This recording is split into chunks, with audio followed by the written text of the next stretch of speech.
यहाँ किसान आंदोलन का बड़ा ध्रुवीकरण रहा।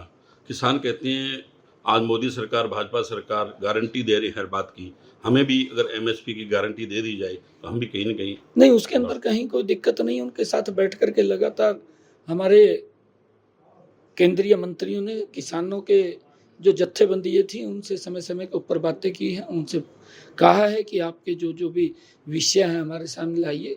अरे ये परिवार है, घर है, कोई आज पूरा होगा, कोई कल पूरा होगा, एक समय में तो सब कुछ नहीं हो सकता। परंतु जितना काम नरेंद्र मोदी जी ने किया है, प्रधानमंत्री किसान सम्मान निधि दी, अगर देखें कि इन 9.5-10 वर्षों के अंदर 3.5 लाख करोड़ रुपया किसानों को प्रधानमंत्री किसान सम्मान निधि देने का काम नरेंद्र मोदी की सरकार ने किया है।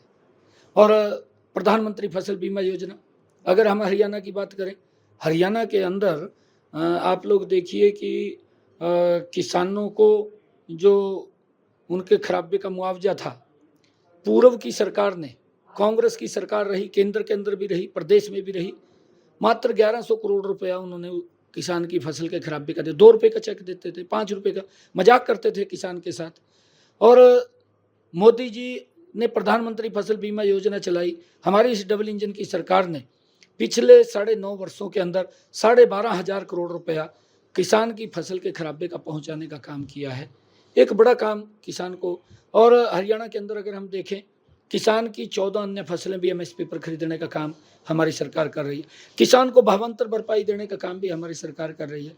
किसान को जो इंस्ट्रूमेंट है, चाहे उसने ट्रैक्टर खरीदना है, उसने बेलर खरीदना है, रिपर खरीदना है, रूटावेटर खरीदना है, सब्सिडी दे करके उसके ऊपर भी सब्सिडी देने का काम हमारी सरकार कर रही है।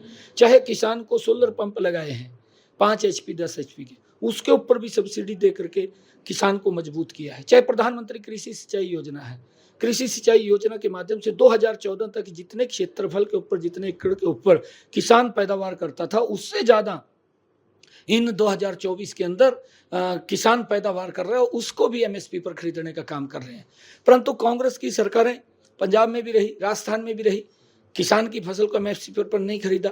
मैं तो किसान जत्थेबंदियों से कहना चाहूंगा कि ये आंदोलन ये कांग्रेस के नेताओं के खिलाफ बनता है, उनके खिलाफ करना चाहिए, क्योंकि उन्होंने कुछ किया नहीं। अगर कुछ किया होता तो बताएं। तो खाली ये बात बोलना कि ये तो अगर मोदी तीसरी बार आ जाएगा संविधान को खत्म कर देगा, अरे गुमराह कर रहे हैं।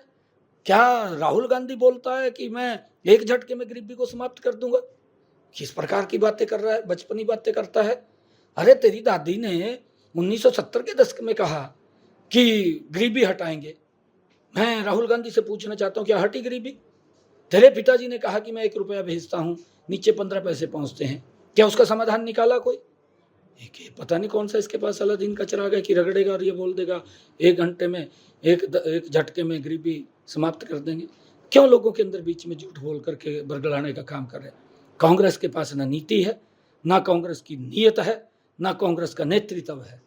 हमारे पास नीति भी सही है, हमारी नीयत भी सही है, हमारा नेतृत्व भी सही है, जो देश को विकास की ऊंचाइयों के ऊपर पहुंचा रहे हैं। माननीय प्रधानमंत्री जी के हरियाणा के अंदर कुछ दौरे फिक्स हुए? बिल्कुल रहेंगे, बिल्कुल रहेंगे, समय समय के ऊपर बताएंगे आप लोगों को। सर, कुछ विधायक जो आपके साथ फ्लोर पे खड़े थे, आज चर्चाएं हैं वो कहीं न कहीं दूसरे दल में हाथ मिला रहे हैं लोकसभा के लिए। और देखिए, क्योंकि ये जानकारियाँ आई है मेरे पास भी, कहीं विधायकों की कुछ इच्छाएं होती हैं और हर व्यक्ति आज इच्छा के साथ जुड़ा हुआ है। शायद क्योंकि कांग्रेस आजकल इच्छाएं पूरी करने में लगी हुई है और लोग समझ रहे हैं, लोग सब जानते हैं कि किसकी इच्छा क्या है। क्योंकि कुछ लोगों को, जैसे कांग्रेस है, कांग्रेस को जनता की इच्छाओं से मतलब नहीं है, उनको तो अपनी इच्छाओं से मतलब है कि हमने अपनी इच्छाएं पूरी करनी है। कांग्रेस लगी हुई है तो उनकी इच्छाएं पूरी करने में और आगे तो जनता ने उनकी इच्छाएं पूरी कर